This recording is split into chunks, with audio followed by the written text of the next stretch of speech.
எல்லா உயிரும் இன்பம் எய்துக, எல்லா உயிரும் இன்பம் எய்துக, எல்லா உடலும் நோய் தீர்க. எல்லா உயிரும் இன்பம் எய்துக, எல்லா உடலும் நோய் தீர்க, எல்லா உணர்வும் ஒன்றாதல் உணர்க. நிறைந்த அவைக்கு தலை தாழ்ந்த பணிவான வணக்கம். வணக்கம்.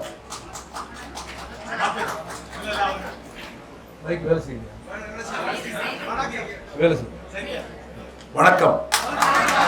நான் வேலை செய்யலையான்னு கேட்டது என்னன்னா, வணக்கம்.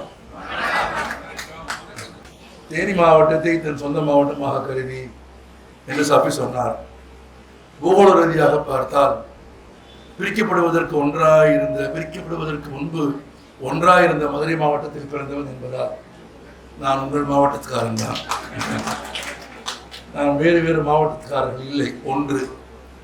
இரண்டாவது, இதற்கு முன்பு எத்தனையோ நிகழ்ச்சிகளில் பங்கேற்பதற்காக நான் தேனிக்கு வந்திருக்கிறேன். இன்னும் சொல்ல போனால் 1992ஆம் ஆண்டு தேனி பங்களாமேட்டு தெருவில் நடந்த ஒரு நிகழ்ச்சியில் தான், ஒரு கலை இலக்கிய இறைவில் தான் நானும் சபையும் முதன்முறையாக சந்தித்து புகைப்படம் எடுத்துக்கொண்டோம்.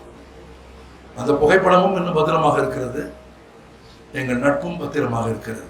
பல்வேறு அமைப்புகளின் சார்பில் பல்வேறு முறை தேனிக்கு வந்திருந்த போதிலும் இந்த நாளில் இன்றைக்கு வந்ததை எனக்கு தரப்பட்ட மிகச்சிறந்த மரியாதையாக நான் கருதுகிறேன்.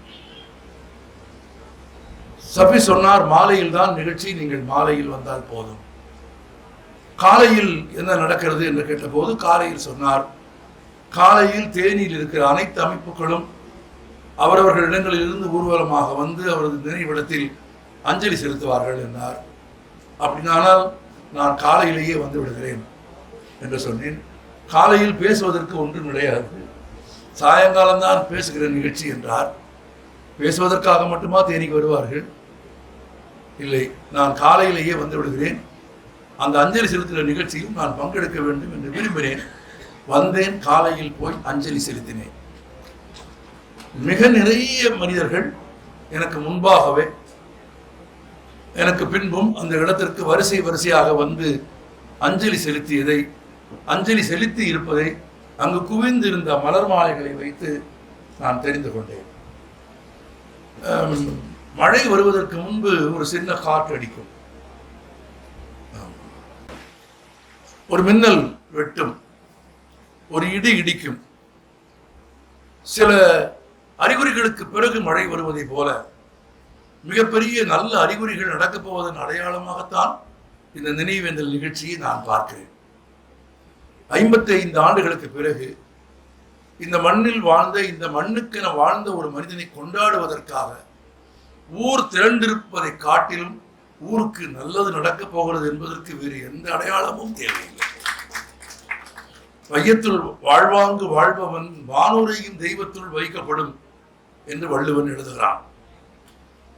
ஒரு மனிதன் எப்படி தெய்வத்திற்கு சமமாக கருதப்படுவான் என்றால் இன்றைக்கு காலை அந்த நினைவிடத்திற்கு வந்திருந்தவர்களுக்கு தெரியும். அவர் காலமடைந்து 55 ஆண்டுகளுக்கு பிறகு, இன்றைக்கு கூட 55 வயது நிரம்பி தடயங்களே இல்லாமல் வாழ்கிற மனிதர்கள் கோடிக்கணக்காக வாழ்கிற ஒரு உலகத்தில் 55 ஆண்டுகள் வாழ்ந்தும் எதன் பொருட்டும் யாருக்காகவும் எந்த விதத்திலும் பயனளிக்காமல் தடயமில்லாத ஒரு வாழ்க்கையை வாழ்ந்து கொண்டிருக்கும் கோடிக்கணக்கான மனிதர்கள் வாழ்கிற ஒரு உலகத்தில் காலம் அடைந்து 55 ஆண்டுகளுக்கு பிறகு ஒரு மனிதனின் நினைவிடம் முழுவதும் மலர்களால் அலங்கரிக்கப்படுகிறது என்றால் அவன் வாழ்ந்த வாழ்க்கையையும் அவன் இந்த சமூகத்திற்காக வாழ்ந்த வாழ்க்கையையும் நமக்கு அந்த மலர் மாலைகள் அடையாளப்படுத்துகிறது. ஒரு மனிதனின் வாழ்க்கை நறுமணம் பெறுவது எப்போது என்று கேட்டால் வாசனை திரவியங்களை பயன்படுத்துகிற போது அல்ல. ஒரு மனிதனின் வாழ்க்கை நறுமணம் பெறுவது என்பது மரணத்திற்கு பிறகு அவனை சுற்றி இருக்கிற மனிதர்கள் அவனது நினைவை கொண்டாடுகிற போதுதான் ஒரு மனிதனின் வாழ்க்கை நறுமணம் பெறுகிறது. அப்படி நறுமணம் பெற்ற ஒரு மனிதராக இன்றைக்கு NRTயினுடைய நினைவிடத்தை நான் பார்த்தேன். அது தொடர்பாக ஏற்கனவே அருமை நண்பர் சஃபி எழுதியிருந்த ஒரு சிறிய புத்தகத்தை நான் முன்பே படித்திருக்கிறேன்.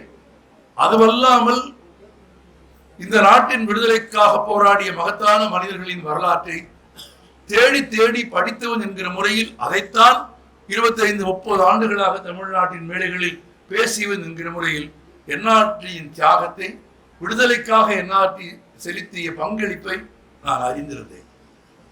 எனவே இன்று வருவது மிக முக்கியம் என்று கருதினேன். அவரது நினைவை போற்ற வேண்டும், பாராட்ட வேண்டும் என்பது மட்டும் என் வருகைக்கு முக்கியமான காரணம் அல்ல. என் வருகைக்கு இன்னொரு முக்கியமான காரணம் இருக்கிறது. அப்படி சமூகத்திற்கென வாழ்ந்த, எல்லோரும் கல்வி பெற வேண்டும் என்று விரும்பிய ஒரு மனிதன் வாழ்ந்த காலத்தில், எல்லோரும் கல்வி பெறக்கூடாது என்று விரும்புகிறவர்கள் அதிகாரத்திற்கு வந்துவிட்ட ஒரு காலத்தில், எல்லோரும் கல்வி பெற்றுவிடக் கூடாது என்று விரும்புகிறவர்கள் அதிகாரத்திற்கு வந்துவிட்ட ஒரு காலத்தில், ஏற்றத்தாழ்வை மனிதர்களுக்கு இடையில் விதைக்க வேண்டும் என்று விரும்புகிறவர்கள் அதிகாரத்திற்கு வந்துவிட்ட காலத்தில், 90க்கும் மேற்பட்ட நாடுகளின் அரசியல் சட்டங்களை உயிரை பணயம் வைத்து தாரை வார்த்து படித்து மாமேதை அம்பேத்கர் உருவாக்கிய ஒரு மாபெரும் அரசியல் சாசனத்தையே சீர்குலைக்கிறவர்கள் அதிகாரத்திற்கு வந்துவிட்ட ஒரு காலத்தில், ஏற்றத்தாழ்வை பயன்படுத்தித்தான் ஆட்சியில் நீடிக்க வேண்டும் என்று திட்டமிடுகிறவர்கள் வாழ்கிற ஒரு காலத்தில், இவைகளுக்கெல்லாம் எதிராக நின்ற மனிதர்களை கொண்டாடுவது ஒன்றுதான் மீண்டும் மீண்டும் ஒற்றுமையையும் சமத்துவத்தையும் இந்த மண்ணில் உருவாக்குவதற்கான ஒரு நாளை நாம் உருவாக்க முடியும். என்ஆர்டியின் நினைவை கொண்டாடுவது, என்ஆர்டியை பற்றி பேசுவது என்பது வெறும் புகழ் மாலைகளுக்காக அல்ல. அதை எண்ணி அதை விரும்பி வேலை பார்த்தவர்கள் அல்ல அவர்கள். 6 ஆண்டு காலம் ஒரு மனிதன் சிறையில் இருந்திருக்கிறான். 55 ஆண்டுகளுக்கு பிறகு பாரதி கிருஷ்ணகுமாரும் செல்வேந்திரனும் ராஜ்மோகனும் சஃபியும் இப்படி ஒரு கூட்டம் நடத்துவார்கள் என்று நம்பியா அவர் சிறைக்கு போனார்? இன்றைக்கு போடுகிற சட்டை அணிகிற போது கூட அதுக்கு ஒரு கணக்கு வைத்துக் கொண்டு, இந்த சட்டை அணிந்தால், இந்த நிறத்தில் இருந்தால் அதில் என்ன பயன் கிடைக்கும், என்ன நலன் கிடைக்கும் என்று ஒவ்வொன்றையும் வணிகமாக பார்க்கிற ஒரு சமூகத்தில் நாம் வாழ்ந்து கொண்டிருக்கிறோம். நான் இன்னும் ஆழமாக சொல்கிறேன், காதலும் அன்பும் கடவுளின் கருணையும் விலை பேசப்படுகிற ஒரு உலகத்தில் நாம் வாழ்ந்து கொண்டிருக்கிறோம். இல்லை என்று நீங்கள் யாரும் மறுக்க முடியாது. நான் கடவுள் மறுப்பாளன் இல்லை, என்ஆர்டியும் கடவுளை மறுப்பதில்லை. ஆனால் பெரியாரின் நண்பர் அவர். பெரியார் பேசுகிற எல்லா கூட்டங்களையும் அவர் ஏற்பாடு செய்து கொடுத்திருக்கிறார். ஆச்சரியமாக பாருங்கள், ஒரு புறத்தில் அவர் காமராஜருக்கு வலதுகரமாக இருந்திருக்கிறார், பெரியாருக்கு இடதுகரமாக இருந்திருக்கிறார். இரண்டையும் ஒரு நேர்கோட்டில் இழுத்து கொண்டு போகிற மனிதராக இருந்திருக்கிறார். ஒரு முறை கூட தன் பேச்சில், தன் வாழ்நாளில் கடவுள் மறுப்பு செய்திகளை ஒருபோதும் என்ஆர்டி பேசியதில்லை. ஆனால் பகுத்தறிவை வலியுறுத்தி கொண்டே இருந்திருக்கிறார். நம்பிக்கை வேறு, பகுத்தறிவு வேறு. புராணம் வேறு, வரலாறு வேறு. புராணம் வரலாறு ஆக முடியாது. புராணத்தை வரலாறு ஆக்க விரும்புகிறவர்கள் வாழ்கிற காலத்தில் என்ஆர்டியை நீங்கள் கொண்டாடுவதன் பொருள் பகுத்தறிவின் வழியாக ஒரு சமூகத்தை முன்னேற்றுவது. 6.5 ஆண்டு காலம் சிறைவாசம். இன்னைக்கு சாயங்காலம் 8:30 மணி 9 மணிக்கு கூட்டம் முடித்துவிடும், அல்லது முடிவதற்கு முன்பாகவே எழுந்து போக வேண்டும் என்று விரும்புகிறவர்கள் இருப்பார்கள். ஒவ்வொருவருக்கும் ஒரு மனக்கணக்கு இருக்கிறது. வாழ்க்கையில் சிறைச்சாலையில் தலைக்கு எண்ணெய் கிடையாது. அந்த மனிதர் தன் சிறை குறிப்புகளாக, நினைவு குறிப்புகளாக எழுதியிருக்கிறார், செக்கு இழுக்கிற வேலை சிறையில் வ.உ.சி செய்த அதே வேலையை, வ.உ.சியை செக்கிழுத்த செம்மல் என்று அழைத்தது மாப்போசி தான். கப்பலோட்டிய தமிழன் என்று பெயர் வைத்ததும் மாப்போசி தான். அந்த செக்கை சிறையில் இழுக்குமாறு வ.உ.சி துன்புறுத்தப்பட்டார், வற்புறுத்தப்பட்டார். வ.உ.சி இழுத்தார். என்ஆர்டி எழுதுகிறார், வேறு எந்த வேலை செய்வதை விடவும் செக்கு இழுப்பதற்கு ஜெயிலர் கூப்பிட்டார், வேகமாக முந்திக் கொண்டு போவோம். அப்படி செக்கு இழுப்பதில் என்ன விருப்பம் என்றார், ஜெயிலர் அந்த புறம் போயிருக்கிற அந்த நேரத்தில் செக்கு ஒரு 2 சுற்று சுற்றி முடிவதற்குள் அல்லது கண்காணிப்பாளர் அந்த புறம் போய்விட்டு இந்த புறம் போவதற்குள் இடுப்பில் கட்டி இருக்கிற கோவணத்தை அவிழ்த்து செக்கில் போட்டு அந்த எண்ணெயை ஊற வைத்து திரும்ப எடுத்து கட்டி கொண்டால் தலைக்கும் உடம்புக்கும் வைப்பதற்கு எண்ணெய் கிடைக்கும் என்பதற்காக, தலைக்கும் உடம்புக்கும் வைத்துக் கொள்வதற்கு எண்ணெய் கிடைக்கும் என்பதற்காக செக்கிலுக்கு கூப்பிட்டால் ஓடி போயிருக்கிறோம் என்று ஒரு மனிதன் எழுதியிருக்கிறான். இதை எதிர்பார்த்தா, இந்த நாளை எதிர்பார்த்தா, நீங்கள் கொல்வதும் கொன்றதும் கொன்ற பிறகு கோவிலில் வைப்பதும் கொள்கை உமக்கு இருக்கும் என்று தெரிந்தா ஒரு முறை 4.5 ஆண்டு கால சிறைவாசம். நான் அதைத்தான் சொல்ல வந்தேன். இன்றைக்கு கூட்டம் முடிஞ்சா 8, 9:30 போகலாமா, 10க்கு போகலாமா, வீட்டுக்கு போகலாமா, சாப்பிட நேரம் ஆகுமா, வீட்டில் காத்திருப்பார்களா, வேற என்ன கணக்கு, இந்த எங்கேயோ ஒருத்தனை கூட்டிட்டு வந்திருக்காங்க, அவன் பேசிக்கிட்டே இருக்கான், எப்ப முடிப்பான்னு தெரியல. சஃபி அதோட நிக்கல, இவர் பேசி முடித்த பிறகு அவர் வேற பேசுவாருங்கிறாரு. ஆமா, நீங்க கடைசி வரைக்கும் இருக்கணுங்கிறாரு சஃபி. ஆமா, அவங்க இருப்பாங்க, சில பேர் நேர்ந்து விட்டுருப்பாங்க, அவங்க இருப்பாங்க, நம்ம போவோமா. இன்றைக்கு இந்த கணம், இந்த கூட்டம் எப்போது முடியும் என்று ஒரு மனக்கணக்கு. இவ்வளவு கிடையிலையும் கூட இவ்வளவு பெரிய கூட்டத்தில் கீழே அப்படி ஒரு மொபைலை வச்சுக்கிட்டு, ஆமா, என்ஆர்டியை பத்தி யாரை பத்தி வேணா பேசு, ஆமா, நான் ஃபார்வேர்டு மெசேஜ்லயே என் வாழ்நாளை கழிக்கணும், ஃபார்வேர்டு மெசேஜுக்கே போயிட்டா சொந்த சிந்தனையே இல்லாமல் போய்விடும் என்பதற்கான பெரும் வாய்ப்பு அதுதான். இந்த இரவு இன்றைக்கு வீடு திரும்புவதற்கான திட்டம் யாருக்கு இல்லை? எனக்கு இருக்கிறது, எல்லாருக்கும் இருக்கிறது, எல்லாருக்கும் இருக்கிறது. நான் சபையிடத்துல தான் வேண்டிக் கொண்டேன்.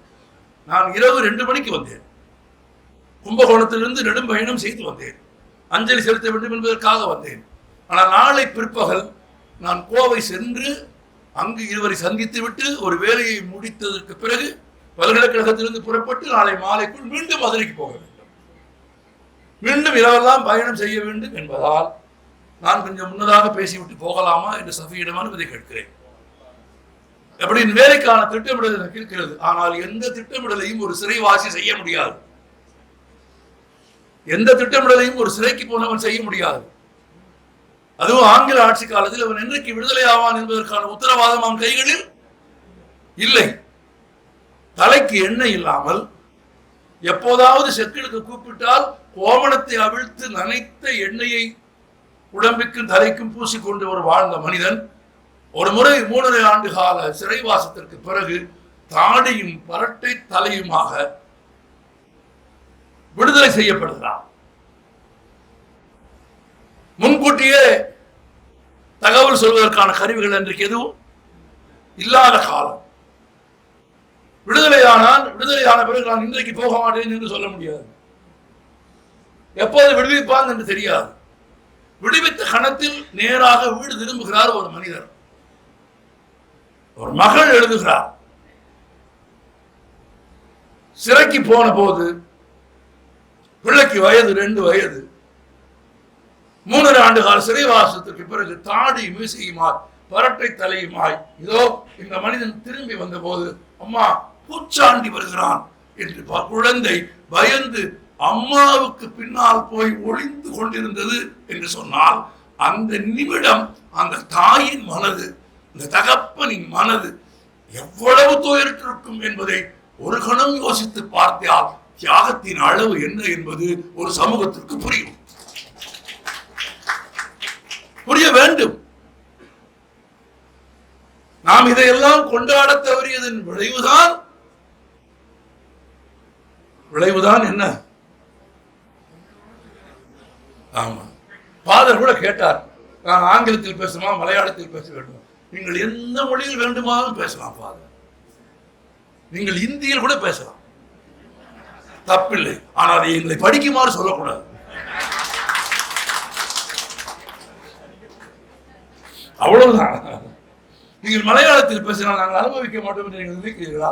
புரியாத மொழியை அனுபவிப்பதை விடவும் சிறப்பான விஷயம் எதுவும் கிடையாது. புரிந்த மொழியில தான் கஷ்டம்.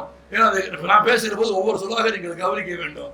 எனக்கு புரியாத மொழியில் வச்சுக்கோங்க, மொழி தெரிந்தவர்கள் சிரிக்கிற போது நான் சிரித்தால் போதும், யாராவது தெரிந்து கை தட்டினால் போதும்.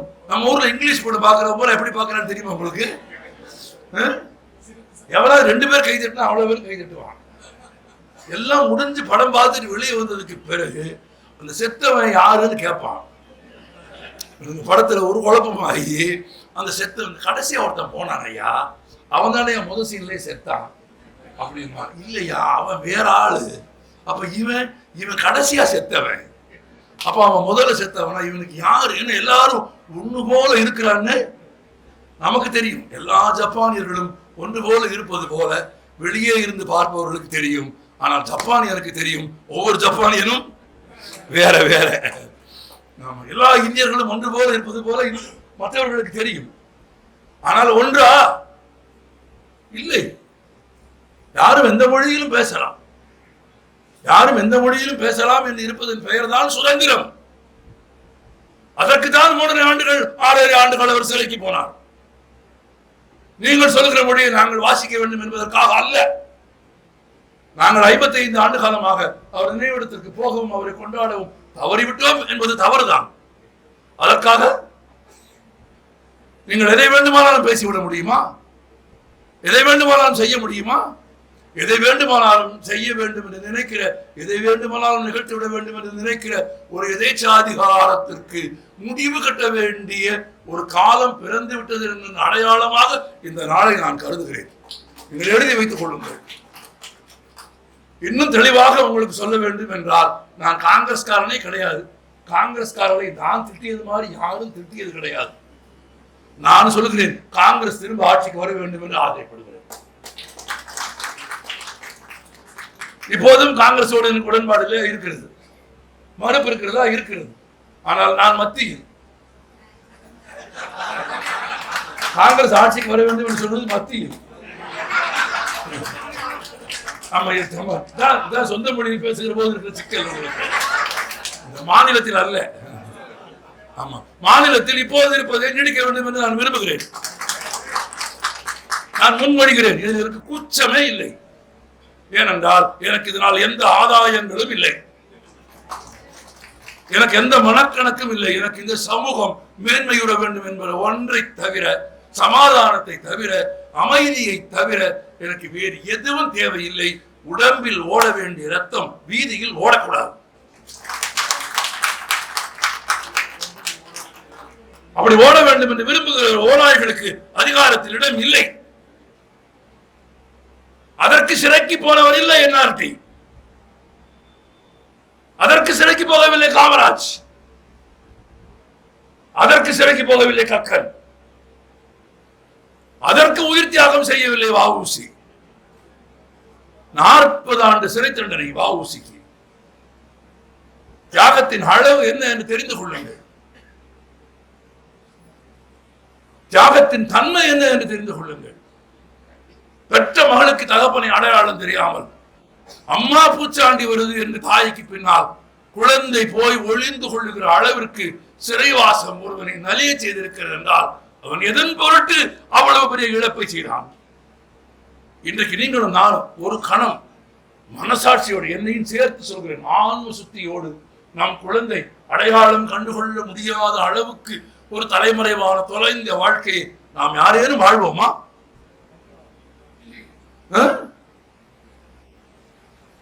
அப்படி ஒரு வாழ்க்கையை வாழ்வதற்கான துணிச்சல் நமக்கு இருக்கிறதா? அரை மணி நேரம் கூட மொபைல் ஆன் பண்ணி 3/4 நாள் ஆச்சுன்னா வீடியோ கால்.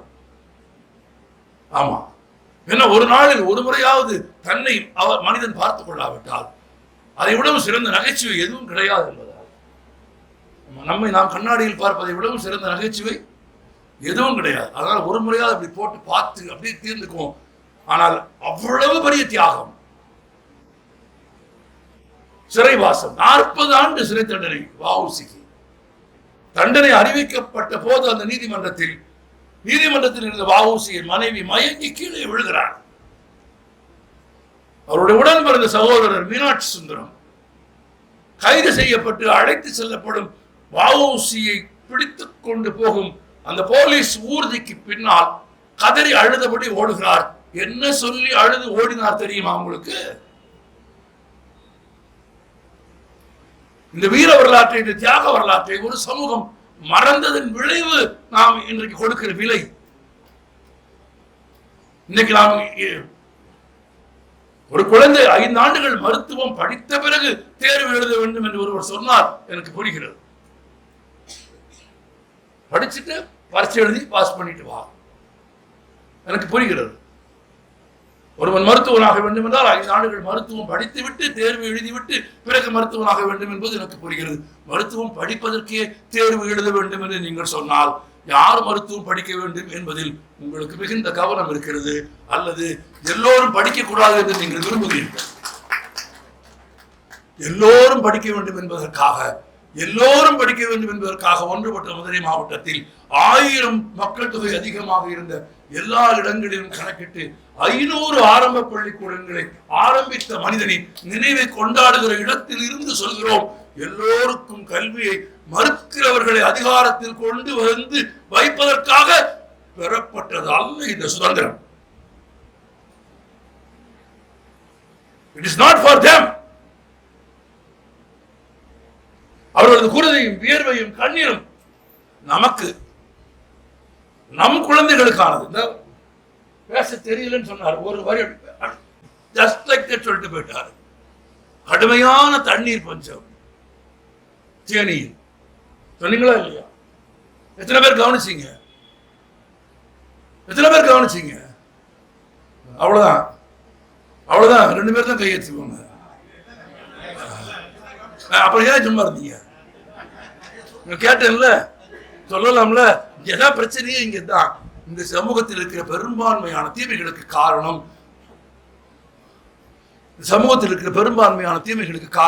தீயவர்களின் செயல்கள் அல்ல, நல்லவர்களின் மௌனம். இவர் rotten silence is the reason. இப்ப கேட்டேன்ல, இவர் தூக்குனார்ல அப்படின்னு, அப்ப கூட நீங்க தூக்கல, அப்ப இவ்வளவு 2 பேர் தானா அப்படின்னு ஐயா அப்படின்னு அப்புறம் இவர் சொல்றாரு, கடுமையான தண்ணீர் பஞ்சம். அவர் ஒரு என்ஜினியர் சொல்றார், கவுண்ட் த வேர்ட்ஸ்.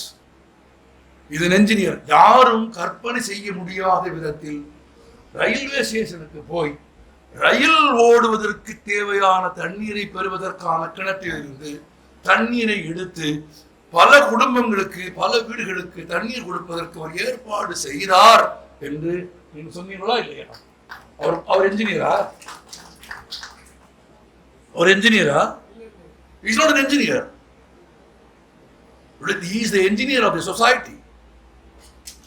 என்ஜினியர் என்பதற்கு பொறியாளர் என்று மட்டும் பொருள் கிடையாது. அது இப்பதான் தெரியாது.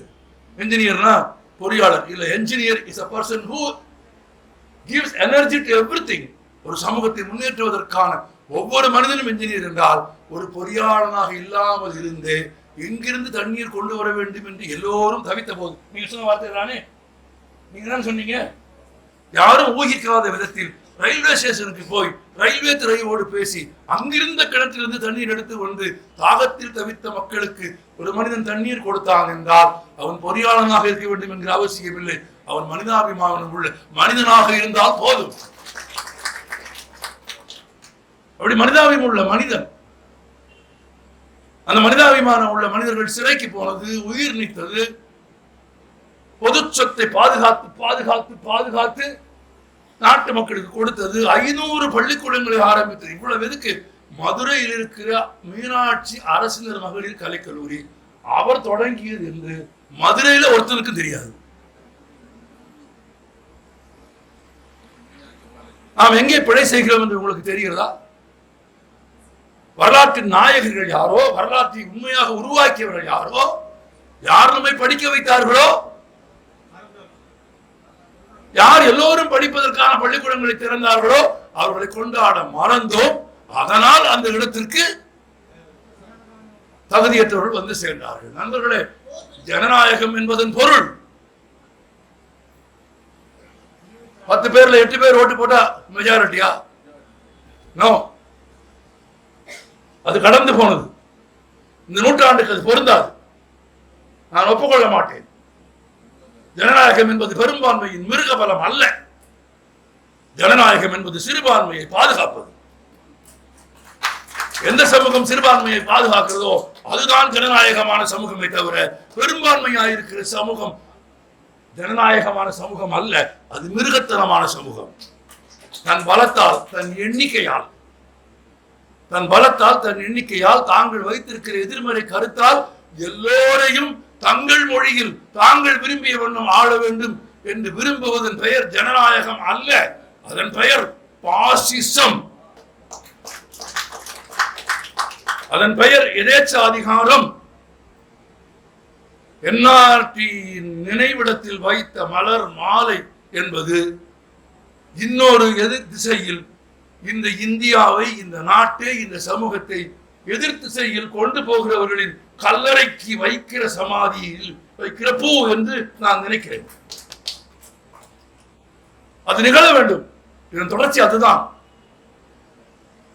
500 பள்ளிக்கூடங்களை திறந்தது மட்டுமில்லை. அந்த புத்தகத்தை நீங்கள் எத்தனை பேர் படித்தீர்கள் என்று தெரியாது. 1952ஆம் ஆண்டு அவர் கடிதம் எழுதியிருக்கிறார். 1952ஆம் ஆண்டு ஆசிரியர்களுக்கு எழுதியிருக்கிறார் ஒரு கடிதம். அந்த முதல் பேர ஆரம்பிக்க அவர் பெரியாரோடு இருந்தது அடையாளம் பார்த்துக் கொள்ளுங்கள். அவர் எழுதுகிறார், ஒரு கிராமத்தில், ஒரு ஊரில் கோவிலுக்கு செய்கிற செலவு இருக்கு பார்த்துக்குங்க. கொடை, ஆமா, தலைக்கட்டு, வரி எல்லாம் அவ்வளவு செய்வதற்காக ஊரையே திரட்டி, ஊருக்கே வீட்டுக்கு வீடு பணம் போட்டு வசூல் பண்ணி பெரும் கூட்டமா கடாவையும் சேவலையும் எடுத்துக்கிட்டு அந்த கோவிலுக்கு அந்த ஊரே திரண்டு போகிற பாதையில் இருளடைந்து போய் பெஞ்சுகள் உடைந்து சுற்றுச்சுவர் இல்லாமல், கழிப்பறை இல்லாமல் ஒரு பெண்கள் மேல்நிலை பள்ளிக்கூடம் இருக்கிற கிராமம் தமிழ்நாட்டில் உண்டா இல்லையா?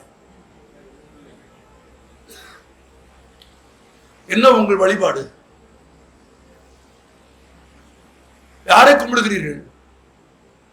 குழந்தையும் தெய்வமும் ஒன்று என்றால், குழந்தையும் தெய்வமும் ஒன்று என்றால், வயதுக்கு வந்த பெண் குழந்தைகள் படிக்கிற பள்ளிக்கூடங்களில் கழிப்பறை இல்லாத பள்ளிக்கூடங்களை சொந்த கிராமத்தில் வைத்துக் கொண்டு சாமிக்கு குடமுழுக்கு செய்கிறவர்கள், நான் சொல்கிறேன், தெய்வத்தின் எதிரிகள். நான் இன்னொன்றும் சொல்கிறேன், அப்படி எப்படி காசெல்லாம் அள்ளி கொண்டு போய் கும்பாபிஷேகம் பண்ணி சாமிக்கு எல்லாம் பண்றவனை அந்த தெய்வங்கள் தண்டிக்க வேண்டும் என்று நான் வேண்டிக் கொள்வேன். நம்மளால வேற என்ன செய்ய முடியும்?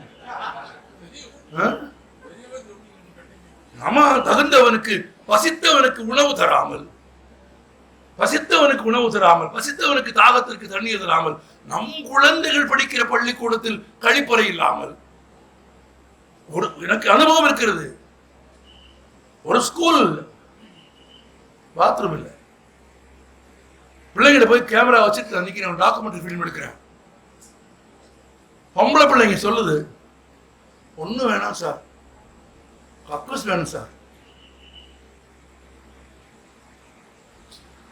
கக்கூஸ் இல்லைன்னு சொன்னா, கஷ்டம்னு சொன்னா பள்ளிக்கூடத்துக்கு அனுப்ப மாட்டாங்க சார், நிப்பாட்டிடுவாங்க சார். அதை விட சார், கக்கூஸ் இல்லைன்னு வெளியில போனா அங்க 10 பேர் உட்கார்ந்துட்டு தொல்லை பண்றான் சார். அந்த மிருகங்களிடமிருந்து எங்களை காப்பாற்றிக் கொள்ள முடியவில்லை சார், கக்கூஸ் வேணும் சார். அந்த கோரிக்கையை விட போனா அந்த அதிகாரி கேட்கிறான், கக்கூஸ் கேட்பீங்க, அப்புறம் தண்ணி கேட்பீங்கன்னு. நான் கேட்டேன், உன் வீட்டு கக்கூஸ் தண்ணி கிடையாதா? அவர் கேட்கிற, தண்ணி கேட்பீங்க, அப்புறம் ஒரு மோட்டார் கேட்பீங்க, அப்புறம் ஒரு கிணறு கேட்பீங்க, அப்புறம் அதை காப்பாத்துறதுக்கு ஒரு சுற்றுச்சுவர் கேட்பீங்க, ஒரு வாட்ச்மேன் கேட்பீங்க. நான் எந்த உள்நோக்கமும் இல்லாமல் சொல்கிறேன். அவர் பேசுகிற போது சொன்னதால் சொல்கிறேன். அவர் நிறுவனங்களில் படிக்கும் குழந்தைகளுக்கு வகுப்பெடுக்க நான் போயிருக்கிறேன். அவர் நிறுவனங்களில் பணியாற்றும் ஆசிரியர்களுக்கு வகுப்பெடுக்க நான் போயிருக்கிறேன்.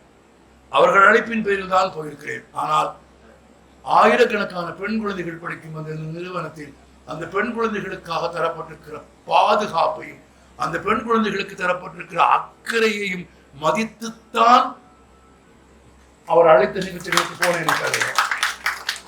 அவர் என்ன தொழில் செய்கிறார் என்று எனக்கு தெரியாது. ஆமா, ஒன்றே ஒன்று தெரியும். ஆமா, நான் வாழும் காலத்தில் ஒரு மனிதன் தன் வாழ்க்கையின் பெரும்பதி நேரத்தை நூற்றுக்கணக்கான பெண் குழந்தைகள் படிக்கிற நிறுவனத்தின் மேன்மைக்கு செலவழிக்கிறான் என்ற ஒன்றை தவிர ராஜமோகனோடு எனக்கு நட்பு போன்றதற்கு வேறு எதுவும் தேவையில்லை. இது பெரும் புண்ணியம். இதோ 52 ஆண்டுகளுக்கு பிறகு ஒரு மனிதனை ஏன் சமூகம் நினைக்கிறது? அவன் திறந்த பள்ளிக்கூடங்கள். அந்த மனிதன் ஆசிரியர்களுக்கு கடிதம் எழுதுகிறான். ஊரே கூடி சாமிக்கு படையில் வைக்கும் செலவு செய்யும். அது நம் பண்பாடாக மாறிவிட்டது. அது குற்றம் சொல்லல. அந்த கடிதத்தில் அவர் பயன்படுத்தியிருக்கிற வார்த்தையை பார்த்தால் பெரியாரின் மொழிக்கும் இந்த பெரியவரின் மொழிக்கும் உள்ள வேறுபாடு உங்களுக்கு தெரியும். பெரியார் அடிச்சு நிமித்திடுவார்.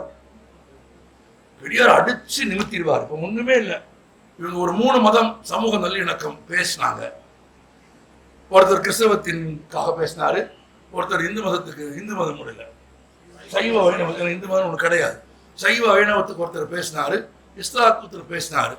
இந்த 3 மதங்களை சேர்ந்த 3 பெரியவர்கள், சென்னைக்காரர்கள், ஒரு பெரிய கிறிஸ்தவர், ஒரு பெரிய முசல்மான், ஒரு பெரிய இந்து நம்பிக்கையாளர், 3 பேரும் சந்திச்சாங்க ஒரு முறை. இப்ப பெரியார் ரொம்ப தீவிரமாக கடவுள் மறுப்பு பிரச்சாரம் செய்யற காலம் அது. அவங்க 3 பேரும் சேர்ந்து முடிவெடுத்து பெரியாரை போய் பார்க்க வேண்டும் என்று முடிவெடுத்தார்கள். ஐயா, நீங்க இவ்வளவு பெரியவர், குழந்தையிலிருந்தே நல்லொழுக்கத்திற்காக கடவுள் இருப்பதாக சொல்லித்தான் குழந்தைகளை வளர்க்கிறோம். கடவுள் இருக்கிறார் என்று இந்த ஒட்டுமொத்த உலகமும் நம்புகிறது. அனைவரின் நம்பிக்கையும் நீங்கள் கீழே போட்டு மிதிக்கிறீர்கள், புண்படுத்துகிறீர்கள். நீங்கள் இப்படி பேசக்கூடாது. நாம் 3 சேர்ந்து போய் ஐயாவிடத்தில் கோரிக்கை வைக்கலாம் அப்படின்னு 3 பேரும் முதல் முறையாக ஒற்றுமையாக 3 பேரும் முதல் முறையாக ஒற்றுமையாக ஈரோட்டுக்கு போனார்கள். ஐயா அவங்களை ரிசீவ் பண்ணிட்டார். வாங்க வாங்க வாங்க, மோர் சாப்பிடுங்க, அதெல்லாம் ஒன்றும் வேணாம், சாப்பிட்டாதான் பேச முடியுன்ட்டார். மோர் சாப்பிட்டு முடிச்ச உடனே கேட்டார், என்ன அப்படின்னாரு. 3 பேரும் சொன்னாங்க, ஏனையா நீங்க இவ்வளவு பெரிய மனுஷன், இவ்வளவு பெரிய பொதுக்குள்ள இருக்கீங்க, இவ்வளவு பதவியில் இருக்கிறீங்க, உங்களை எல்லாம் மதிக்கிறாங்க, மற்றதெல்லாம் சொல்லுங்க, பகுத்தறிவு பத்தி பேசுங்க, விஞ்ஞானத்தை பத்தி பேசுங்க, தீண்டாமை எதிர்ப்பை பத்தி பேசுங்க, எல்லாத்த பத்தி பேசுங்க, சாமி இல்லைன்னு மட்டும் ஏன் சாமி சொல்றீங்க அப்படின்னாங்க. ஐயா ஒன்றும் சொல்லல, அப்படியா பூரா பேச விட்டாரு. எல்லாத்தையும், அதுக்கு பேர் தான் ஜனநாயகம். ஆமா, முதல்ல ஜனநாயகத்துக்கு பேர் என்னன்னா, எதுக்கு இருக்கிறவங்க என்ன பேசுறானோ அதை முழுசா கேட்கறது. 2வது ரொம்ப முக்கியம், அதுக்கு உட்கார்ந்து பதில் சொல்றது. ஆமா, இது 2 ஜனநாயகத்துல ரொம்ப முக்கியம். ஐயா பூரா எல்லாத்தையும் கேட்டுட்டு சொன்னாரு. அந்த ஃபாதரை பார்த்து கேட்டாரு, ஆமா நீங்க அல்லாவையும் சிவனையும் கும்பிடுவீங்களா அப்படின்னு கேட்டார். நோ. இருக்கிறாங்கன்னு ஒத்துக்குவீங்களா? நோ. கிரைசிஸ். ரைட். பாய பார்த்து கேட்டாரு, சிவனும் இயேசுநாதரும் இருக்கிறாங்க, அவங்களும் பெரிய கடவுள், நீங்க ஒத்துக்குவீங்களா? நாங்க எங்க சாமிக்கே இணை வைக்க மாட்டோம், இறைவனுக்கே இணை சொல்ல மாட்டோம், இன்னொரு பேச்சுக்கு இடமே இல்லை. இவரை கேட்டார், நீங்க அல்லாவையும் இயேசுவையும் ஏத்துக்கிறீங்களா, கும்பிடுவீங்களா, ஒத்துக்கிறீங்களா? 3 பேருக்குமே பெரியார் எதுக்கு கேட்கிறாருன்னு தெரியல. ஆனா நேர்மையா பதில் சொல்றாரு, இல்லையா நான் எங்க சாமி தான் கும்பிடுவது, நான் கும்பிடக்கூடாது. ஒண்ணுமே இல்லையா, நீங்க 3 பேரும் ஆளுக்கு 2 சாமி இல்லைங்கிறீங்க. நீங்க 3 பேரும் ஆளுக்கு 2 சாமி இல்லைங்கிறீங்க, நான் 3 சாமி இல்லைங்கிறேன்.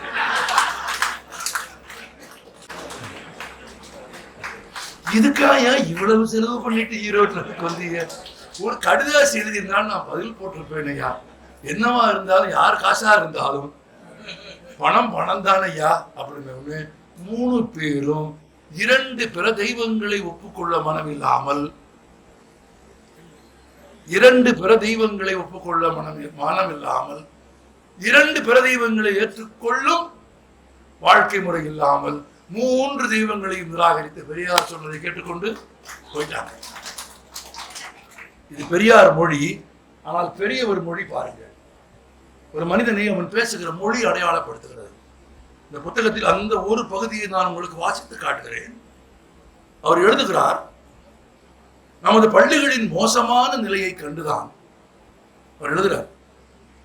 நமது பள்ளிகளின் மோசமான நிலையை கண்டுதான் பள்ளி தலமனைத்தும் கோயில் செய்குவோம் என்று பாரதியார் பாடினார். இதுவரைக்கும் சரி. கிராமங்களில் கூட, இப்ப நான் சொன்னதுதான், கிராமங்களில் கூட கோவில்களுக்கு அதிக மரியாதை காட்டுவதும் மராமத்து செய்வதும் திருவிழாக்கள் நடத்துவதும் தொன்று தொட்டே தமிழனுடன் வளர்ந்த பண்பாடாகும். எவ்வளவு பக்குவமா சொல்றாரு பாருங்க. அடுத்த வார்த்தை சொல்றாரு, அத்தகைய மரியாதையை கலைக்கோவிலான கல்வி சாலைகளுக்கும் ஏற்படுத்த பெற்றோர்களை ஆசிரியர்கள் அணுகி முயற்சி எடுக்க வேண்டும் என்று எழுதுகிறார். எவ்வளவு இணக்கமான மொழி, எவ்வளவு தேர்ந்த சொற்கள். கோவில் கும்பிடுறவன் திட்டல, அதுல கொண்டு போய் கொட்டாங்களே, நான் சொன்ன பாருங்க, அதுல கொண்டு போய் கொட்டாங்களே, இதுக்கு கொடுக்க மாட்டாங்கிறாங்கன்னு கோவிக்கல. அதற்கு கொடுப்பது தமிழர்களின் பண்பாடு, கலாச்சாரம். அதற்கு கொடுக்கும் அவர்களை இதற்கும் கொடுக்குமாறு நீங்கள் போய் கேட்க வேண்டும் என்று சொல்வதன் வாயிலாக இந்த சமூகம் எதற்கு முக்கியத்துவம் கொடுக்கிறது, எதற்கு முக்கியத்துவம் தராமல் இருக்கிறது என்பதை தேர்ந்த எளிய வார்த்தைகளில் மக்களுக்கு அறிமுகப்படுத்தி 1952ஆம் ஆண்டு அவர் எழுதிய கடிதம். இதுக்கு முன்னால இன்னொரு கடிதமும் இருக்கிறது. நான் காலம் கருதி நேரம் கருதி ரொம்ப சுருக்கமாக சொல்ல விரும்புகிறேன். என்னென்ன திட்டங்கள் அமல்படுத்த வேண்டும், உங்கள் பகுதியில் என்ன தேவை என்று ஒவ்வொரு கிராம கமிட்டிக்கும் ஒவ்வொரு ஊருக்கும் கடிதம் எழுதி அவர்களது கருத்துக்களை கேட்கிற போது அவர் ஒரு வார்த்தை சொல்கிறார். ஏன் கேட்கிறேன் என்பதற்கு அவர் சொல்லுகிற வார்த்தை, மனிதனாக தோன்றிய ஒவ்வொருவருக்கும் ஏதேனும் ஒரு லட்சியம் இருக்கும். மனிதனாக தோன்றிய ஒவ்வொருவருக்கும் ஏதேனும் ஒரு லட்சியம் இருக்கும். அந்த லட்சியம் நிறைவேற திட்டமிடுவார்கள். காரியவாதிகள் செய்ய முடித்ததை மட்டும் சிந்தித்து நிறைவேற்றுவார்கள். ஆனால் கற்பனாவாதிகளோ செய்ய முடியாததை கற்பனை செய்து கனவு உலகத்தில் சஞ்சரித்து மறைவார்கள். தாங்கள் திட்டங்களை அனுப்பினால், அதாவது நாங்கள் காரியவாதிகளாக இருந்து செயல் செய்கிறோம், கற்பனையாக ஒன்று செய்ய வேண்டும் என்று விரும்புகிற ஒருவர் செய்ய முடியாத இடத்தில் இருந்தால் அதை எங்களுக்கு தந்தால், எங்களுக்கு சொன்னால், திட்டங்களை அனுப்பினால் ஆவன செய்ய ஆவலாக இருக்கிறோம் என்று ஒரு முன்னுரையோடு ஒவ்வொரு ஊருக்கும் என்ன தேவை என்று கேட்டு கடிதம் எழுதிய ஒரு மனிதன். இவ்வளவு திரளாக இந்த நாளில் அவரது நினைவை போற்றுவதற்காக கூடியிருக்கும் உங்கள் அனைவரையும் வழக்கமாக நான் முதலில் சொன்ன வணக்கத்திற்கு அப்பாற்பட்டு இதை கொண்டாடுவதன் மூலம், இத்தகைய மனிதர்களை கொண்டாடுவதன் மூலம், இத்தகைய மனிதர்களுக்கு நினைவை போற்றுவதன் மூலம் இந்த சமூகத்தில் ஒரு மறுமலர்ச்சியை உண்டாக்குவதற்காக வந்த உங்கள் அனைவரையும் நான் மீண்டும் வணங்குகிறேன். மிகுந்த பணிவோடு ஒன்றை கேட்கிறேன். அடுத்த ஆண்டு இதே ஏப்ரல் 27ஆம் தேதி அவர் நினைவு நாள் நடக்கிற போது திருவிழாக்களுக்கு குழந்தைகளை அழைத்துக் கொண்டு போவது மாதிரி, உறவினர்களின் விட்டு திருமணங்களுக்கு குழந்தைகளை அழைத்துக் கொண்டு போவது மாதிரி, எவ்வளவு பெரிய தியாகம் செய்த மனிதர்களின் தியாகத்தாலே தான் நாம் வாழ்கிறோம் என்பதை அடுத்த தலைமுறைக்கு கற்றுத்தரும் பணியை நீங்கள் செய்ய வேண்டும். என் தாயார், நான் சொல்கிறேன், என் தாயார் நான் பள்ளிக்கூடத்தில் படித்த காலத்தில் எல்லாம் தான் பங்கேற்க போன எல்லா கூட்டத்திற்கும் என்னை அழைத்து போனார். எங்க அப்பா டெய்லி 2 திருக்குறள் ஒப்பிக்க சொல்வார். அர்த்தம் கேட்டா சொல்ல மாட்டார், அடிப்பார். படி அப்படின்னார். ரொம்ப நாள் கழிச்சுதான் தெரியும் எங்க அப்பாவுக்கு அர்த்தம் தெரியாதுன்னு எனக்கு. ஆனா அந்த பருவத்தில் நான் படிப்பதும் மனனம் செய்வதும் எனக்கு பின்னாளில் உதவும் என்று என் தந்தை நம்பி இருக்கிறார். தான் போன எல்லா நிகழ்ச்சிகளுக்கும் என் தாயார் என்னை அழைத்து போயிருக்கிறார். அது மட்டுமில்லை, நான் பல கூட்டங்களில் சொல்லி இருக்கிறேன், அறிவில் சிறந்த சான்றோர்கள் இருக்கிற நிகழ்ச்சிகளுக்கு, மேடைகளுக்கு அழைத்து போய்விட்டு என் அம்மா கூட்டம் முடிகிற போது, மகனே மகனே ஓடு ஓடு, அந்த அறிவில் சிறந்த கற்ற மனிதர்களுடைய திருவடிகளை தொட்டு வணங்கி விட்டு வா. இன்னொரு வார்த்தை எங்க அம்மா சொல்லுவோம், மகனே குனிந்து வணங்குவது போல் நடிக்காதே, குனிந்து வணங்குவது போல் நடிக்காதே. படித்த கற்ற சான்றோர்களான அந்த மனிதர்களின் கால் எங்கே இருக்கிறது என்று தேடி கண்டுபிடித்து உன் விரல்களால் அதை தொட்டு வணங்கி விட்டு வா என்று சொல்வார்கள். பாரதி கிருஷ்ணகுமார் தொட்டு வணங்கிய கால்களின் எண்ணிக்கைக்கு அளவே கிடையாது. அப்படித்தான் இன்றைக்கு NRT நினைவிடத்தில் வணங்கினேன், அப்படித்தான் தொட்டு கும்பிட்டு வணங்கினேன். ஆனால் ஒரு உண்மை தெரியுமா, அப்படி நிறைய கால்களில் விழுந்து கும்பிட்டு வணங்கியதாலே தான் பாரதி கிருஷ்ணகுமார் யார் காலிலும் விழாத ஒரு வாழ்க்கையை வாழ்ந்து கொண்டிருக்கிறார். யார் காலிலும் விழுந்து வாழாத ஒரு வாழ்க்கையை உங்கள் குழந்தைகள் வாழ வேண்டும் என்று விரும்பினால் இது போன்ற நிகழ்ச்சிகளுக்கு குழந்தைகளை ஏன் அழைத்து வர மாட்டேன் என்கிறீர்கள்? எனக்கு சந்தேகம் இருக்கிறது. ஒருவேளை நம்மை விட குழந்தை அறிவாளி ஆகி விடுவானோ என்ற அச்சம் உங்களுக்கு இருப்பது போல. ஆனால் உண்மை என்ன என்றால், நம்மை விட நம் குழந்தைகள் அறிவாளிகள் தான்.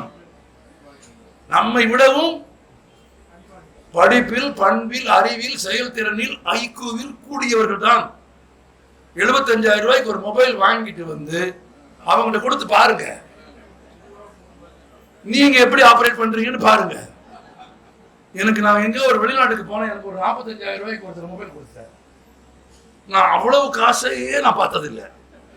அந்த காசுக்கு ஒரு மொபைல் எனக்கு ரொம்ப கேட்டேன், ஏயா காசா கொடுத்துக்கலாம் ஐயா அப்படி நட்பா சொன்னேன். இல்ல உங்களுக்கு வாங்கி கொடுத்தேன்னே, நீங்க வச்சுக்கோங்க அப்படின்ட்டார்.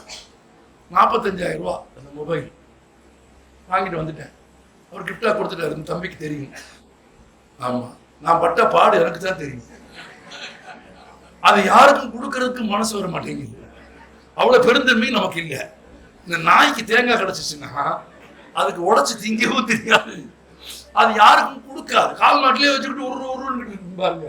அது மாதிரி அதை வச்சுக்கிட்டு நான் ஒரு 10 நாள் அரும்பாடு பட்டுட்டேன். இதுல என்ன பெரிய கொடுமைனா, எவனை கூப்பிடவே கூடாதுன்னு நினைச்சனோ அவனுக்கு கால் போயிடுச்சு. தெரியாம நோடுறதுல எவன் கூட பேசவே கூடாதுன்னு அவனுக்கு கால் போயிடுச்சு. அவன் எடுத்த அப்புறம் கூப்பிட்ட அப்படிங்கிறான். இல்ல அது ஏதோ தப்பு தெரியாம நடந்து போச்சு, ராங் கால் அப்படின்னு. ஆனா பிள்ளைகிட்ட கொடுத்தா பிள்ளை 2 நிமிஷத்துல எல்லாம். அடுத்த தலைமுறை தொழில்நுட்பத்திலும்,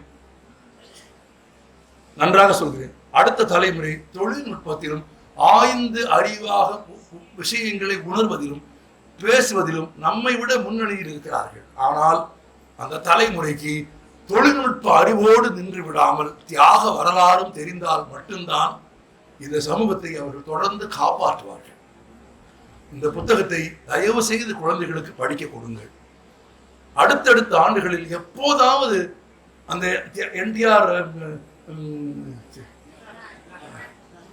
NRT நகர்ப்பக்கம் போனால் குழந்தைக்கு சொல்லுங்கள், ஒரு நிமிடம் சைக்கிளை விட்டு மோட்டார் பைக்கை விட்டு இறங்கி இந்த மண்ணின் விடுதலைக்காக பள்ளிக்கூடங்களை திறந்த, குடிக்க தண்ணீர் கொண்டு வந்து கொடுத்த, கல்லூரிகளை திறந்த, தன் வாழ்நாள் முழுவதையும் அர்ப்பணித்த 6.5 ஆண்டு காலம் சிறையில் இருந்த ஒரு மனிதன் அங்கே உறங்குகிறான். மகனை போகிற போது ஒரு நிமிடம், எனக்கு தெரியும், நான் பார்த்திருக்கிறேன். ஊரில் என் கிராமங்களில், நான் பணியாற்றிய கிராமங்களில் பார்த்திருக்கிறேன். குலதெய்வம் கோவில் இருந்தால் அந்த இடத்தை கடந்து போகிற போது சைக்கிளில் போக மாட்டார்கள், இறங்கி போவாங்க. 2 வீலர்ல போக மாட்டாங்க. தகப்பனின் சமாதி இருந்தால் அந்த இடத்தை 2 வீலரில் போகாமல் நடந்து போகிற மகன்களை நான் பார்த்திருக்கிறேன். அப்படி தேனியின் ஒவ்வொரு குடிமகனும் நடந்து போக வேண்டிய ஒரு இடம் அது. அந்த கலாச்சாரத்தை, அந்த பண்பாட்டை ஒரு தலைமுறைக்கு உண்டாக்கி தாருங்கள். அவர்களோடு உரையாடுங்கள், குழந்தைகளோடு பேசுங்கள். ஒருவரோடு பேசுவதற்காக கண்டுபிடிக்கப்பட்ட ஒரு கருவி எது? மொபைல். ஒருவர் இன்னொருவரோடு பேசுவதற்காக கண்டுபிடிக்கப்பட்ட கருவி புழக்கத்திற்கு வந்ததற்கு பிறகு ஒரே வீட்டுக்குள்ள எவனும் எவன் கூடயும் பேச மாட்டேங்கிறான். ஆளாள கொண்டு வச்சுக்கிட்டு முடிஞ்சான். ஆமா, கொஞ்சம் கொஞ்சம் ஆழ்ந்து யோசித்து மனிதர்கள் தான் பேசிக்கொள்ள முடியும். நான் அப்பப்ப கேள்வி கேட்கிறேன், ஏன் பதில் சொல்ல தயங்குறீங்க? மறந்தே போச்சு, நமக்கு பேசுறதே மறந்து போச்சு. ஆமா, நான் இன்னும் கூட ரொம்ப எளிமையா சொல்றேன், இருக்கிற வரைக்கும் தான் பேச முடியும். அதுக்கு பிறகு மற்றவங்க தான் பேசுவாங்க. மற்றவங்க என்ன பேசுவாங்கன்னு நமக்கு தெரியாது. ஒருவேளை நீங்க தெரிஞ்சுக்க விரும்பினா நான் சொல்றேன், எனக்குமே நான் ரொம்ப ஆழமா யோசிச்சு கண்டுபிடிச்சு வச்சிருக்கேன். நம்ம இல்லாம போனதுக்கு பிறகு அடுத்தவங்க என்ன பேசுவாங்க அப்படின்னா, நாம் என்னென்ன செயல்கள் செய்தோம் என்பதையெல்லாம் பேசுவார்கள் என்பது நாம் செய்த செயல்கள் சம்பந்தப்பட்டது, வாழ்க்கை சம்பந்தப்பட்டது. ஆனா யாரா இருந்தாலும் ஒண்ணு கட்டாயம் பேசுவாங்க, என்ன எத்தனை மணிக்குன்னு. ஆமா, செய்தி வந்த உடனே அடுத்த கேள்வி என்ன கேட்பாங்க, எத்தனை மணிக்கு அப்படின்னு. இந்த எத்தனை மணிக்கு என்பதுதான், அந்த ரெண்டு சொல் தான் நீங்கள் எத்தனை ஆண்டு காலம் வாழ்ந்தாலும் கிடைக்க போகிற பரிசு. ஆனால் காலமடைந்த 55 ஆண்டுகளுக்கு பிறகு ஒரு மனிதன் நினைக்கப்பட வேண்டும் என்றால் அவன் இந்த சமூகத்தோடு இணக்கமாக இருந்திருக்க வேண்டும், கல்வி தந்திருக்க வேண்டும், தாழ்த்தப்பட்ட மக்களை சமமாக நடத்தி தம்புலிபுத்தூர் கோவிலுக்குள் கும்பிடுவதற்கு அழைத்து போயிருக்க வேண்டும், சமத்துவத்தின் அடையாளமாக வாழ்ந்திருக்க வேண்டும், மனிதர்களுக்கு இடையில் மனதால் வேற்றுமை இல்லாமல் இருக்க வேண்டும். எல்லா கூட்டத்துக்கும் போயிட்டு எல்லாம் அட்டன் பண்ணிட்டு உள்ளுக்குள்ள தன் சுயசாதி பெருமையை யாராவது சுமந்து கொண்டிருந்தால் நான் சொல்வதற்கு தயங்கவே மாட்டேன், அவர்கள் மனம் மலக்குடை. மலக்குடை. நீங்கள் கடவுளை நம்புவது உண்மையாக இருந்தால் அது எந்த கடவுளாகவும் இருக்கட்டும், எந்த கடவுளாகவும் நீங்கள் கடவுளை நம்புவது உண்மையாக இருந்தால் எல்லோரும் கடவுளின் குழந்தைகள் என்று நம்புங்கள். இந்த நூற்றாண்டின் ஒரே குரல், ஒரே வார்த்தை சமத்துவம் தான்.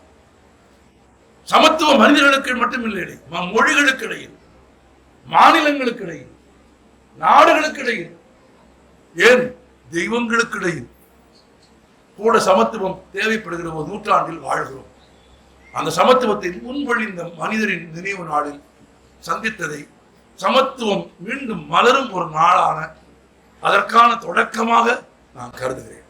ஏனென்றால் எனக்கு தெரியும், இந்திய சமூகம் பாகுபாடுகளால் நாடி கிடக்கிறது. எனக்கொன்றும் இந்திய சமூகம் குறித்து பெருமை எல்லாம் கிடையாது. நீங்கள் விண்ணில் எத்தனை ராக்கெட்டுகள் விட்டீர்கள், உங்கள் பிரதம மந்திரி எத்தனை நாட்டுக்கு போனார், உங்கள் ரயில் எத்தனை வேகமாக போகிறது, என்ன உங்கள் போனில் இருப்பது 4Gயா 5Gயா, இது எல்லாம் தொழில்நுட்ப வளர்ச்சி தானே தவிர ஒரு சமூகத்தின் அறிவுசார் வளர்ச்சி அல்ல. ஒரு சமூகத்தின் அறிவுசார் வளர்ச்சி என்பது சமத்துவம். இந்திய சமூகம் சமத்துவமாக இல்லை. இங்கே பொருளாதார ரீதியான பாகுபாடு இருக்கிறது, இங்கே சமூக ரீதியான பாகுபாடு இருக்கிறது, இங்கே பாலியல் ரீதியான பாகுபாடு இருக்கிறது. நான் வேறுபாடு என்று சொல்லவில்லை, பாகுபாடு என்று சொல்கிறேன். வேறுபாடு வேறு, பாகுபாடு வேறு. என் விரல்களுக்கு இடையில் இருப்பது வேறுபாடு. ஒன்று பெரிது, ஒன்று சிறிது, ஒன்று மெலிந்தது, ஒன்று உயரமானது. இது வேறுபாடு. இவைகள் வேறு வேறாக இருந்தாலும் ஒன்றாக இயங்குகின்றன, ஒன்றாக எழுதுகின்றன, ஒன்றாக சேர்ந்து இருக்கின்றன, ஒன்றாக வணங்குகின்றன, துடைக்கின்றன, கழுவுகின்றன. அவைகள் வேறு வேறு அளவுதான். வேறுபாடுகளை ஏற்றுக்கொள்ளலாம், மன்னிக்கலாம். ஆனால் பாகுபாடுகளை மன்னிக்க முடியாது, ஏற்றுக்கொள்ள முடியாது. ஏனென்றால் எங்கே பாகுபாடு இருக்கிறதோ, நீங்கள் இந்த வார்த்தைகளை குறித்து வைத்துக் கொள்ளுங்கள், எந்த சமூகத்தில் எந்த இடத்தில் பாகுபாடு இருக்கிறதோ, நான் கொஞ்சம் மேலானவன், நான் உயர்ந்தவன், அல்லது பிறப்பால், மதத்தால், பணத்தால், நிறத்தால், தோற்றத்தால், ஏதாவது ஒரு ஆணியால் நான் உயர்ந்தவன் என்று நீ கருதினால் அந்த கணம் பாகுபாடு வந்து விடுகிறது. அந்த பாகுபாடு எங்கே இருக்கிறதோ அங்கே வன்முறை இருக்கும்.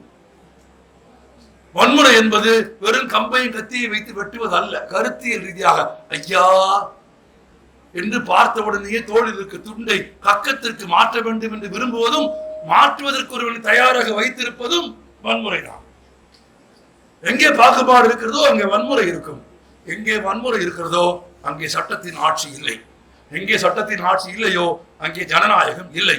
இந்தியா ஜனநாயக நாடு என்று அழைக்கப்படுகிறது, ஆனால் இந்தியாவில் ஜனநாயகம் இல்லை. ஆமா, பாட்டில எழுதி ஒட்டிட்டா,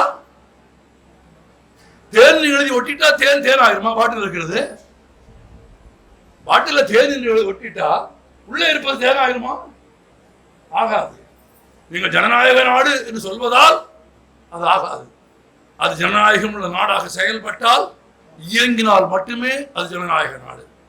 அப்படி ஜனநாயக பூர்வமான ஒரு நாடாக இந்தியா செயல்பட வேண்டும் என்று கருதுகிறவர்கள், நினைப்பவர்கள், அதை ஒன்றிணைத்து மதங்களை கடந்து, ஜாதிகளை கடந்து அனைவரும் சமம் என்று கருதுகிறவர்கள் கூடுகிற ஒரு நாளாக இந்த நாள் அமையட்டும்.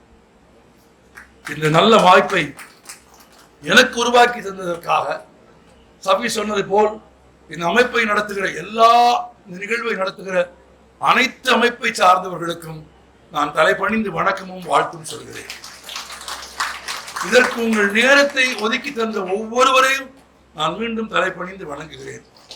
என்னை இந்த நிகழ்ச்சிக்கு அழைத்த சமூக நல்லிணக்க பேரவை புதிய பொறுப்பாளர்களை, இந்த ஆண்டுக்கான புதிய பொறுப்பாளர்களை அவர்கள் தேர்வு செய்திருக்கிறார்கள். அதை இந்த நாளில் நான் அறிவிக்க வேண்டும் என்று அவர்கள் விரும்பினார்கள். அவர்கள் எனக்கு தந்த பெருமையை நான் உங்களோடு பகிர்ந்து கொள்ள விரும்புகிறேன். புதிய பொறுப்பாளர்களை 3 ஆண்டுகளுக்கு, நீ வரும் 3 ஆண்டுகளுக்கு சமூக நல்லிணக்க பேரவையின் பொறுப்பாளர்களாக இந்த நண்பர்கள், என் தோழர்கள், என் சகோதரர்கள் செயல்படுவார்கள். நண்பர்கள் என்பதை விடவும், தோழர்கள் என்பதை விடவும், சகோதரர்கள் என்ற சொல் இந்தியாவில் இப்போது ரொம்ப தேவைப்படுகிற சொல்லாக இருக்கிறது. இந்த சகோதரர்கள் 3 ஆண்டு செயல்படுவார்கள். அவர்களை உங்களுக்கு அறிமுகப்படுத்துவதில் நான் பெருமிதம் கொள்கிறேன். இந்த நிகழ்ச்சிக்கு என்னை அழைத்தவர்கள் அவர்கள் என்பது மட்டுமல்ல, கடந்த காலத்தில் சமூக நல்லிணக்க பேரவையின் நிகழ்ச்சிகளை பார்த்ததற்கு பிறகு என் மனதில் தோன்றும் ஒன்று என்ன என்றால், மகாகவி பாரதியார் விரும்பியது போல ஆத்தி சூடி இளம்புரை அணிந்து மோனத்திற்கு முழுவன் மேனியான் என்று ஒரே பாடலில் 20 நூற்றாண்டுகளில் தமிழில் எவரும் எழுதாத எல்லா தெய்வங்களையும் வாழ்த்தி பாடும் ஒரு பாடலை எழுதிய பெருமைக்குரியவர் மகாகவி பாரதியார் தான். இன்னும் சொல்ல போனால், தன் தமிழை அவரவர் தெய்வங்களுக்கு கொடுத்து கொண்டிருந்த போது தன் தமிழை எல்லா தெய்வங்களுக்கும் கொடுத்த கொடை வள்ளல் மகாகவி பாரதியார் தான். அந்த வள்ளல் தன்மையோடு கூடிய மகாகவியின் சொற்களைப் போலவே, கவிதையைப் போலவே சமூகத்திற்கு இடையில் இணக்கம் வேண்டும் என்பதற்காக எல்லா மதத்தவரோடும் இணைந்து இணைந்து இணைந்து ஒவ்வொருவரையும் அழைத்து நெருக்கமாக தோள் சேர்த்து கொண்டு நடக்கும் இந்த பயணம் நீடிக்க வேண்டும், நிலைக்க வேண்டும். நீங்கள் எல்லோரும் அதற்கு ஒத்துழைப்பும் ஆதரவும் தர வேண்டும். தருவீங்களா? நான் உங்களை அறிமுகப்படுத்துகிறேன். கொஞ்சம் பெருந்தன்மையாக, மகிழ்ச்சியாக, நல்லா கைதட்டி, அவ்வளவுதான், அது இருக்கட்டும். நான் கைதட்டினா உடலுக்கு ரொம்ப ஆரோக்கியம் என்று மருத்துவர்கள் சொல்லுகிறார்கள். உண்மைதான். ஆனால் அது நோயாளிகளுக்கு தான். ஆமா, ஆரோக்கியமாக இருப்பவர்களுக்கு இல்லை. நான் உங்களுக்கு ஒரு மருந்து சொல்கிறேன். ஆமா, நல்லது நடக்கிற போதெல்லாம் கைதட்டுங்கள். நன்மை நடக்கிற போதெல்லாம் கைதட்டுங்கள். நன்மை நடக்கிற போதெல்லாம் சேர்ந்து பாடுங்கள், சேர்ந்து நடங்கள், சேர்ந்து ஓடுங்கள். எந்த நோயும் வராது. அதற்கு மேலும் மீறி ஒரு நோய் வந்து இந்த உலகத்தில் இருந்து விடைபெற வேண்டும் என்ற ஒரு நாள் வந்து விட்டால், நமக்கான பேருந்து வந்து விட்டது, ஏறி போவதற்கு தயாராக இருப்பதற்கான மனநிலையை வளர்த்துக் கொள்ளுங்கள். மரணத்தை பார்த்து ஒருபோதும் அஞ்சாதீர்கள். நீங்கள் உயிரோடு இருக்கும் வரை உங்களுக்கு சாவு வராது. சாவு வரும்போது நீங்கள் உயிரோடு இருக்க மாட்டீர்கள். ரைட்டா? நீங்கள் உயிரோடு இருக்கும் வரை உங்களுக்கு சாவு வராது. சாவு வரும்போது நீங்கள் உயிரோடு இருக்க மாட்டீர்கள். எப்படி பார்த்தாலும் நாமும் சாவும் சந்திக்க போவதே இல்லை. நாம் எப்போதும் சந்திக்காத ஒன்றை பார்த்து நினைத்து நினைத்து அஞ்ச வேண்டிய அவசியமே இல்லை. எனவே ஆரோக்கியம் என்பது அன்பை தருவது, ஆரோக்கியம் என்பது தோழமையை வளர்ப்பது, ஆரோக்கியம் என்பது சகோதரமாக உணர்வது. ஒவ்வொருவரையும் இதோ அடுத்த 3 ஆண்டுகளுக்கான சமூக நல்லிணக்க பேரவையின் புதிய பொறுப்பாளர்கள், நிறுவனர் அன்பு சகோதரர் முகமது சாஃபி, இது வந்துருங்க. தலைவர் அன்பு சகோதரர் அன்பு வடிவேல், செயலாளர் அன்பு சகோதரர் சஃபர் ஜாதிக், பொருளாளர் அன்பு சகோதரர் எலியாஸ் ராஜா, துணைத் தலைவர் அன்பு சகோதரர் அப்தாஹிர் தாஜா, துணை செயலாளர் அன்பு சகோதரர் செல்வ கணேஷ்.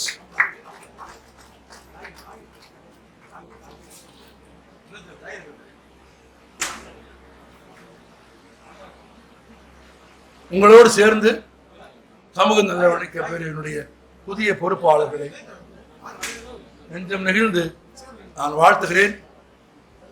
நான் வழக்கமாக கூட்டங்களில் எப்போதுமே ஒரு பலத்த கரவொலியை தந்து உற்சாகப்படுத்த வேண்டும் என்று கேட்க மாட்டேன். ஆமா, அப்படி யாசிக்கிற பழக்கம் எனக்கு கிடையாது. ஆமா, நல்ல எண்ணமும் விருப்பமும் உள்ளவர்களாக, நல்ல காரியங்களை பாராட்டு மனம் உள்ளவர்களாக நீங்கள் இருந்தால் கரவொலிகளால் இந்த அரங்கம் நிரம்பட்டும். நன்றி.